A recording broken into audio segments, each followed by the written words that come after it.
All right, this is Anwar of Anwar's Reflections. Can you introduce yourself, sir? My name is Howlen. I go by Ballsey Dre. I'm a trumpet player and I'm 25 years old. Okay. So you're a trumpet player. How long have you been playing trumpet? I've been playing for 15 years, but I've only been studying for the last 5 or so. Okay. And what made you pick up a trumpet originally? I would say probably all the attention my brother was getting from people playing the drums. I probably felt like it was time for me to get some of that attention myself, so I picked up the trumpet. But at first I wanted to play the trombone, but they told me I was too small, so here I am. Okay. And and being a musician, I'm pretty sure you've been influenced by other musicians. Can you name any? I hate to use cliches, but Miles Davis, #1. Man, all those great trumpet players, man. Lee Morgan, Freddie Hubbard, Clifford Brown, a slew of sax players, Charlie Parker, John Coltrane, Sonny Rollins, Dexter Gordon. That's just from the jazz era, but we talk about funk like James Brown, Sly and the Family Stone. We talk about the blues like Little Richard, Muddy Waters, soul music, Temptations, man, you name it, man. Just black music in general, man. Okay. Now, getting to the album, so I understand you have a new album out. So, what was the inspiration behind making this album? I say the inspiration behind this album is probably centers around doubt. And what do you mean by that? Probably like self-doubt and doubt from others. Like self-doubt, like I wonder if I can achieve this. I wonder if I can do that. Get this type of sound. Can I really set out to do what I accomplished? Can I really be the player that I want to be? And doubt when it comes to individuals. I mean, you can't play instrumental music in a time like today. You can't do that. So, stuff like that. Okay. And would you say that the tracks on the album are influenced by things happening in your life, or no?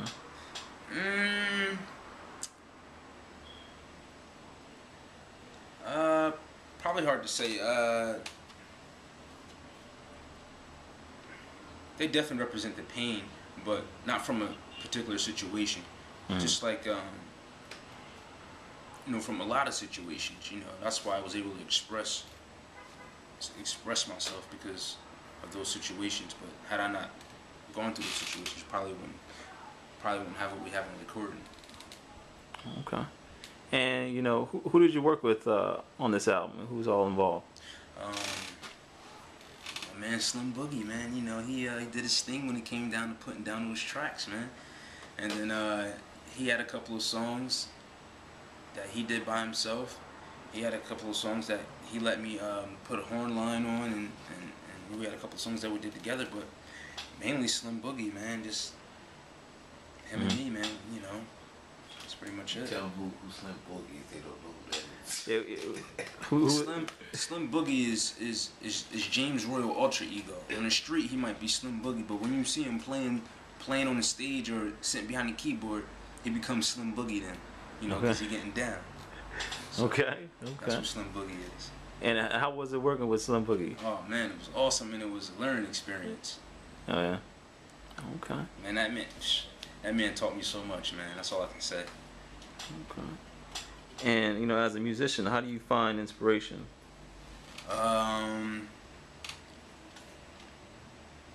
Mainly through music, but inspiration can be found anywhere.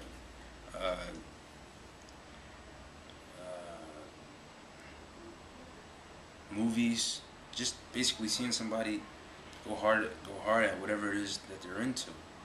Like for instance, the Kennedys.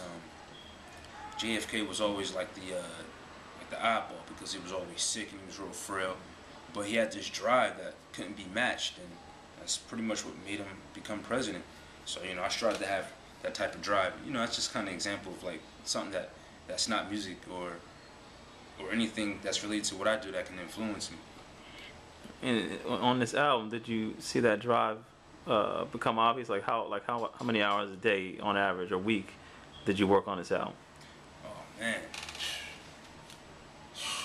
I can't tell you how much time I put into this album. It's crazy. It feels like I put in so much practice just to get a smidgen of a 2-minute recording, but you know, in the end, it definitely was worth it. Mm-hmm. And that's a good segue to the next question. You know, did you face any challenges in launching this album? And if so, how did you overcome those challenges? I faced a lot of challenges, mainly because I had never been in these situations before. You know, during the course of the album, I was becoming a player, so physical challenges, mental challenges, and just pretty much just overcame them by just being thrown in a situation and having to rock. Okay. And going back to the album, if you could define the album overall in one word, how would you define it, and why would you say that? Well, I gotta give you 2 words.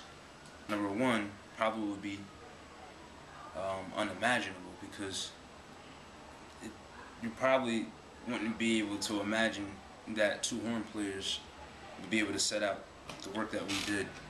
You know, it's just, you're not hearing nothing like that today. And the second one is probably raw, because, in the sense of it being what it is, like no seasons, no nothing, no frills, just raw, just here, like a piece of raw meat or something. Just it is what it is. This is what I'm giving you. Here it is. So raw and unimaginable. Yeah. Okay. All right.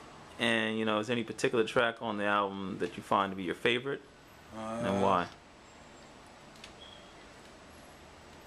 I think my favorite track is Wishful Thinking. Yeah, Wishful Thinking, because it shows that it shows you that rawness that I was talking about.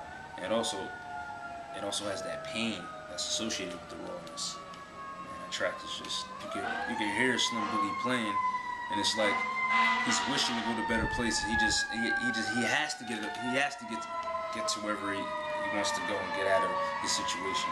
Like, you can just hear it, man. It's calling.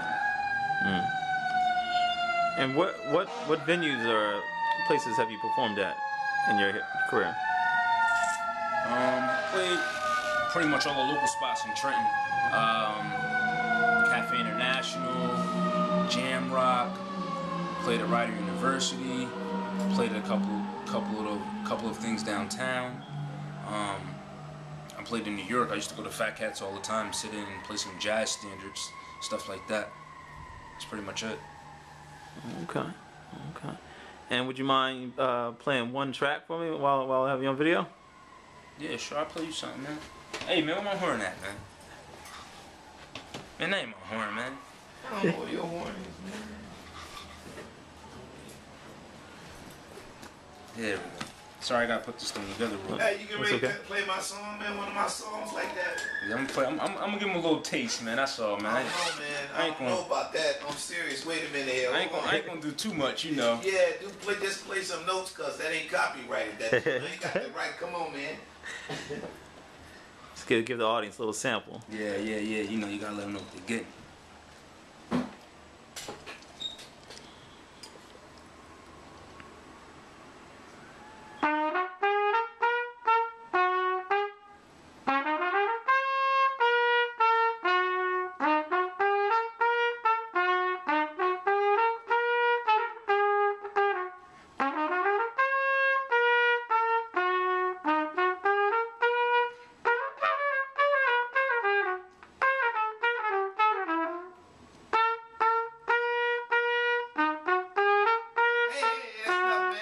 That's it, man.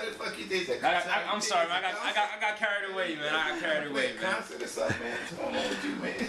Well, that's there you go, guys. That's Ballsey on the trumpet. It's giving you a sample of what's to come on the album. And if they want to get a copy of the album, how can they? Who should they contact?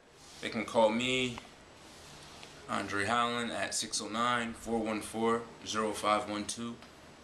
or email me at ahowl1@yahoo.com.